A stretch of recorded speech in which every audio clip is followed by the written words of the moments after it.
सेरेंज रेगे मेनाआ जमाबन ᱧᱩᱭᱟᱵᱚᱱ rusk Ray-Ban तहेना। साकरात हो ओनकाना गे मिदटांग परब कान ताबोना जहाँ परब दो आबो खेरवाल हपन को झोतम हर मिद तेबन मानाव अगुयेदा। नोआ परब रेदो नेवता बारते बांग काते आपान अपिन ओड़ाग रेबन परबोआ।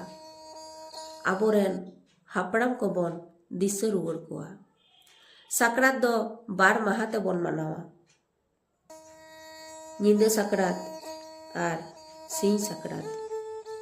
ᱧᱤᱫᱟᱹ साकरात माड़ांग दिन दो चौड़ी बौड़ी होबन मेन गया। ᱧᱤᱫᱟᱹ साकरात दिन दो हलंग हुड़ुम से हाको काटकम दिन होबन मेताआ। इना हिलोग दो ओड़ाग दुआर बो गेज गुरिजा साकाम पातड़ा को बन जोगाड़ जावराया। आदो इना हिलोग दो हाको काटकम उतु आते दाका बन जमा। अयुब देला दिली सानाम कोगे जिल पातड़ा पिठा इसिन रेबन बई चाबा कोआ।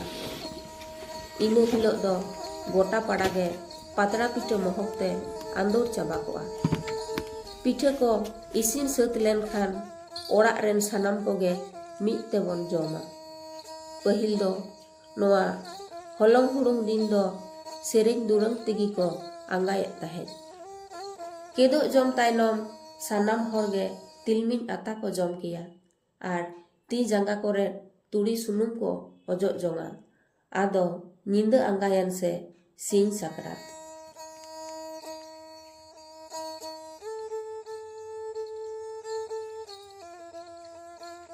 इना हिलोग दो कटिक गिदर को सेता सेता तुपुन को सेनोआ। लाहा दिन रे बेनाव काट कुंबा को आताराते तुपु रकाब छट को जुरुआ आर नावा दोतो पैंट को हरगोआ। ओड़ाग रेन आयो हर को दो सेता सेता ओड़ाग दुआर को गेज गुरिजा आर बांध पुखरी नई गाडा एमान तुपुन को सेनोआ। इना हिलोग दो सानाम कोगे नावाना लुगड़ी तको पालाटोआ आर तुपुन घाट रेगे मारांग हर कोदो को जोहारा कोते हापड़ाम को दिशा कते लोटा दाग को अगु तोराया।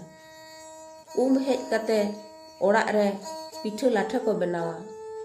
ओड़ाग रेन बाबा हर कोदो हापड़ाम को ᱧᱩᱛᱩᱢ पिठा बनाव कते को बोंगाया आर दोहो आकाद नावा टुकुज रे हंडी को चोडोर बाड़ाया।